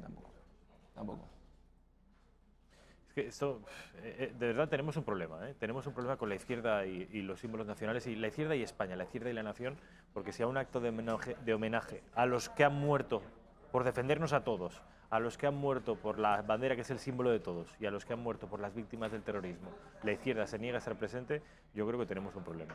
Y este tipo de homenajes no hacen sino, ese tipo de ausencias, no hace sino ver muy claramente la necesidad de estos homenajes. En tanto que hay una parte de los partidos políticos que rechazan los símbolos nacionales, es más necesario que nunca hacerlos visibles y normalizarlos. Sí, porque luego además toda esta tropa, porque no tienen otro nombre, y perdón que me exprese así de cara a los televidentes, pero es una tropa porque no tienen, aquel que no respeta a su patria no respeta nada y por tanto no merece el respeto. Sí merece el respeto institucional, pero no el respeto personal. Esta gente luego son aquellos que abrazan la bandera de la República, están en las manifestaciones apoyando a los que han agredido a los guardias civiles de Alsasua, como el señor Iglesias. Pablo, ¿recuerdas cuando recibiste a los agresores de los guardias civiles allí en el Congreso? ¿Te acuerdas, no? Pues tus pupilos en todos los municipios de España, con esas siglas blanqueadas que hacen podemitas, ¿no? Pero que en el fondo son podemitas todos, están siguiendo muy bien tu ejemplo. No reconocen la bandera de España, no reconocen la unidad de España y no reconocen nuestra patria. Pero no los vamos a dejar. a mí no me va a callar la suficiencia moral de la izquierda, no me va a callar el totalitarismo ideológico que profesáis, porque no tenemos miedo a decir alto y claro que nos sentimos españoles y que defendemos la unidad de España. Más claro imposible, lo puede decir gritando, eso sí, pero desde luego más claro el mensaje no puede ser. Y Borja, no sé si el comentario que te voy a hacer a continuación te traerá problemas, pero ojalá más gente en tu partido se expresara con esa claridad y esa rotundidad. Vamos a hablar de hecho de su partido y de la actualidad política española, porque hoy se ha presentado, hoy han prometido que no jurado, sin crucifijo y sin Biblia y haciendo promesa, que no juramento, todos los miembros del nuevo gobierno del Partido Socialista. Y te voy a decir una cosa, Borja, no es un gobierno, al menos no parece a priori, un gobierno radical, ni revolucionario, ni trufado de podemitas. Parece un gobierno que a priori, repito, luego ya veremos cómo se... En fin, el discurrir de ese gobierno, pero a priori parece un gobierno, en fin, bien confeccionado y sobre todo hecho para durar. Bueno, yo respeto profundamente los nombramientos de este gobierno que considero que no merece ser gobierno, no porque lo haya adquirido de una manera ilegítima, que no lo ha hecho, pero desde luego no lo merecía porque no ha ganado las elecciones y por tanto se ha conformado en base a una mayoría ficticia, una mayoría conformada única y exclusivamente por el voto, insisto, legal, pero el voto de varios partidos políticos que quieren la destrucción de España sin haber ganado las elecciones. Pero dicho lo cual, a mí me parece un gobierno mediático, es decir, se ha conformado un gobierno para durar lo que sea, pero para durar y tratar de sostener el Partido Socialista hasta las próximas elecciones. Pero hay una cosa que a mí sí que me gustaría que reflexionáramos todos, porque yo creo que no nos podemos dejar engañar una vez más por la izquierda. Y el PSOE de Pedro Sánchez representa la izquierda sectaria y totalitaria. Y la representa porque ha aceptado el apoyo, entre otros, de Bildu, ha aceptado el apoyo, entre otros, de los golpistas del PDeCAT y de Esquerra Republicana, y ha aceptado, por supuesto, el apoyo de aquellos que ya conciben España no como una destrucción de una nación de naciones, ni una destrucción siquiera de las instituciones, sino lo conforman o lo conciben como una tribu. Ya lo dijo Ana Gabriel, que es una de las representantes en su propia comunidad de los podemitas de Pablo Iglesias. Lo que sí tenemos que reflexionar todos, que es lo que decía, es no se conforma nunca legalmente una moción de censura sin una agenda de gobierno. Hasta ahora Pedro Sánchez no lo ha hecho, no lo ha dicho, no lo ha exteriorizado, pero tiene que haber una agenda de gobierno naturalmente conformada con todos aquellos que quieren destruir España. En el momento en el que esa agenda vea la luz es cuando empezaremos a ver en unas posiciones inferiores, pero con cargo y rango, a aquellos que, bueno, pues tienen que pagar, o por los que el PSOE tiene que pagar un peaje, que son los podemitas, los de Bildu, los proetarras, los sediciosos. Todos estos empezarán a aparecer en rangos intermedios, directores generales. ¿Tú crees? Secretarios generales. Estoy convencido. Ten en cuenta que son muchos puestos y que este peaje el señor Sánchez lo tiene que pagar. Es el peaje del famoso diálogo, ¿no?, que va esgrimiendo en todos los sitios. El diálogo no se concibe más que cesiones permanentes. Bueno, ya lo estamos viendo. Ya ha habido una serie de vetos a los presupuestos, ya el PNV se ha descolgado hoy con nuevas peticiones, acercamiento de presos, asunción de competencias en cuanto a las cárceles, en fin, a las políticas penitenciarias. Alto y claro, y lo veremos. Ojalá no hubiera sucedido esto, porque quien más sufre somos los españoles y es España. Vamos a ver a Pablo Iglesias, al que se refería antes Borja Gutiérrez, que ya está empezando a mandar mensajes y advertencias al gobierno de que no es el buen camino. Pedro Sánchez no está yendo por el buen camino. Es el mensaje que viene a advertir su principal apoyo en estos momentos, que es Pablo Iglesias. Vamos a verle. Pedro Sánchez ha sonreído al Partido Popular y ha sonreído a Ciudadanos y parece que ha tardado 24 horas en olvidarse de quién le ha hecho presidente del gobierno. A Pedro Sánchez no le ha hecho presidente ni Rivera ni Mariano Rajoy. Le hemos hecho presidente nosotros. Si se vuelve a equivocar de aliados, los ciudadanos le sabrán juzgar en la medida justa. Me hacía el mismo comentario mientras estábamos viendo el vídeo Borja Gutiérrez que Alex Navajas, el anterior invitado, con respecto al lazo de Pablo Iglesias. No es la bandera de España, Borja, que no te dé un patatús. No, casi me caigo. Es un lazo naranja con una franja de letras en medio que viene a ser algo así como solidaridad con los funcionarios de Televisión Española, que creo que los pobres están pasándolo muy mal, y es ironía. Bueno, Pablo Iglesias, a lo importante. Pablo Iglesias está diciéndole a Pedro Sánchez que no se olvide, que su referente tiene que ser Podemos y no el centro político, y que los que le han apoyado han sido ellos y no nadie más. No, le está recordando el peaje.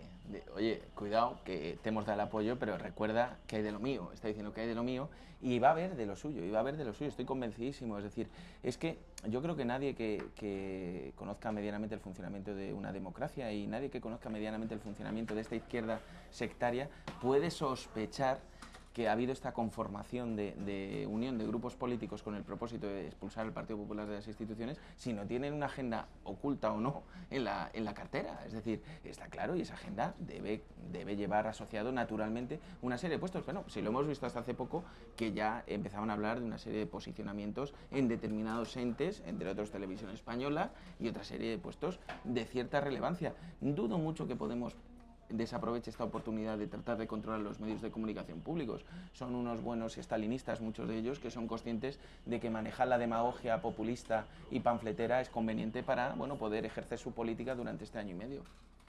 Bueno, vamos a seguir con Borja Gutiérrez hablando con él, pero antes vamos a ir a una pausa de publicidad.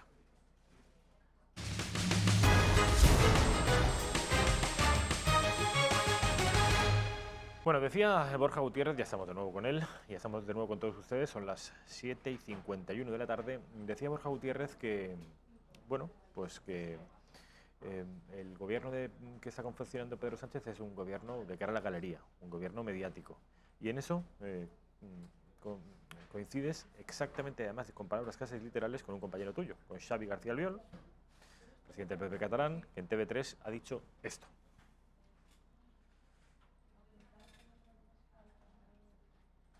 No, no és Cerdà, és Xavier García Albiol. Escolti'm, què li sembla el gabinet de Pedro Sánchez? Ahir el vam conèixer sencer. ¿Qué le parece el gabinete de Pedro Sánchez? A mí me parece que es un gabinete para hacer un programa tipo Salvados o La Isla. Eso que hacen los famosos, donde conviven famosos de diferentes partidos políticos. Salvados o La Isla de los Famosos. Está ingenioso. Hombre, vamos a ver, yo creo que hay gente con prestigio profesional reconocido. A mí el juez Marlaska me parece una persona con un prestigio profesional contrastado, habrá tenido sus claros oscuros, como todo hijo de vecino en su profesión, ¿no? Pero hombre, sí que es cierto que lo analizas un poco y ves que falta, incluso, te voy a decir, digo, no son políticos, bien, pero es que también falta conocimiento tecnócrata, es decir, ni siquiera son tecnócratas, son muchos de ellos simplemente personajes conocidos, ¿no? Yo lo defino así. Y luego Carmen Calvo también, claro, eso ya no es personaje conocido, con todo el respeto a la señora ministra, Dixit o Pixit, no lo sé exactamente, pero bueno, ya es otro... Esa es la que dijo que el dinero público no es de nadie, ¿eh? Dijo que el dinero público no es de nadie, dijo que la UNESCO, tenía que hablar con la UNESCO a ver si podía poner de acuerdo a todos los planetas. La señora ministra es muy ambicioso incluso para la UNESCO el poner de acuerdo a todos los planetas, ¿no? Y luego, por supuesto, lo de Dixit y Pixit, cuando estaba interpelando el señor Van Halen, dijo Carmen Calvo Dixit y dijo, oiga, yo a usted no le he insultado, no le he llamado ni Dixie ni Pixie, en fin, bueno, son estos vocablos raros, ¿no?, que a veces utilizan aquellos que conocen la cultura ancestral del latín, señora ministra, ¿no? Vamos a ver, tenemos un total precisamente de esta señora que ha tomado posesión de un ministro en este nuevo gabinete, Carmen Calvo. Yo solo trabajo siendo jueza de mí misma. Seré una jueza implacable de la autoexigencia que me pido para estar a la altura de lo que mi país se merece y para estar a la altura de para lo que ha venido todo el conjunto de este gobierno. Seremos un gobierno para dar respuestas, para trabajar, pero también para escuchar, para recibir las propuestas y las críticas y, en definitiva, para parecernos mucho a cómo es la realidad. Bueno, seré jueza de mí misma, dice. Sí, bueno, sí, o de sus propios compañeros, porque tiene una compañera ahora mismo que ha estado involucrada en todos los gobiernos de los ERES, que es la anterior consejera de Andalucía, que ahora mismo es ministra. Más allá de la parte mediática, que entiendo que es importante y que es lo que ha buscado Pedro Sánchez en el fondo, en las formas también tenemos que analizar un poco, y que no se nos escape, que muchos de estos ministros han estado... A ver si nos acordamos, para todos los telespectadores, ¿se acuerdan de uno que empezaba por Z y acababa por P? Pues muchos de estos ministros han estado con el innombrable ZP, Bueno, pues creo que ya con eso decimos todo, ¿no? Decimos cuál ha sido el bagaje histórico de ZP a lo largo de su gobierno en España, cómo nos dejó el país arruinado y en la miseria absoluta, más absoluta. Las clases medias dejaron de existir y se convirtió todo en un mare magnum de dificultades económicas para todas las familias y para los pensionistas. Bueno, pues muchos de los ministros que hoy en día están aquí han participado de ese gobierno de ZP. Vamos a hablar de un asunto que tiene que ver de manera coyuntural con el nuevo gobierno de Zapatero, y es que para que llegue un nuevo gobierno ha tenido que marcharse otro. El Partido Popular, partido al que tú perteneces, ha sido víctima de una moción de censura exitosa. La primera de la democracia, las otras 3 no habían tenido éxito, esta sí. Mariano Rajoy, a pesar de haber ganado las elecciones y haber tenido más apoyo popular que el resto de partidos, ha sido desalojado de la Moncloa. No te pregunto por el futuro del país, te pregunto por el futuro del partido. Mucha gente, muchos afiliados, muchos simpatizantes del PP se preguntarán, bueno, ¿y ahora qué? Bueno, evidentemente, tú lo has dicho, ha habido una moción de censura que ha evitado que siga siendo presidente del Gobierno de España Mariano Rajoy, a pesar de haber aprobado los presupuestos escasamente unos días antes y de haber reducido el paro del 23% con que se lo encontró aproximadamente al 16%, que es el que en estos momentos nos encontramos en España. Bien, ha habido esa moción de censura, es completamente legal, forma parte de la democracia, aunque consideremos que es injusta naturalmente y que responde únicamente al propósito, la intención y la demanda de todos los partidos políticos por expulsar a la derecha, que no se equivoque nadie, a la derecha de las instituciones.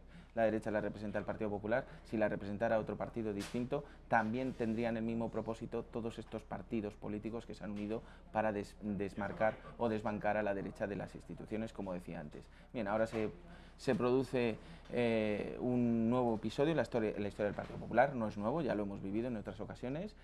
Mariano Rajoy ha dado un paso atrás, dimite como presidente y dimite como presidente del Partido Popular también. Bueno, pues a mediados de julio tendremos un congreso, en julio tendremos un congreso en el que, bueno, de manera sencilla y muy abierta, con los nuevos estatutos, cualquier afiliado del Partido Popular se podrá presentar. Es más, necesitas solamente 100 avales para poderte presentar a las elecciones a presidente del Partido Popular de España y por tanto y por ende y porque lo marcan los estatutos será candidatable para la presidencia del gobierno futuro cuando haya elecciones. Si es dentro de un año, Pedro, no lo sé, señor presidente, o dentro de año y medio o dentro de 5, depende del nivel de exigencias que te hagan tus socios de gobierno y de las concesiones que estés dispuesto a ofrecer, que yo creo que van a ser muchas y desgraciadamente malas para España.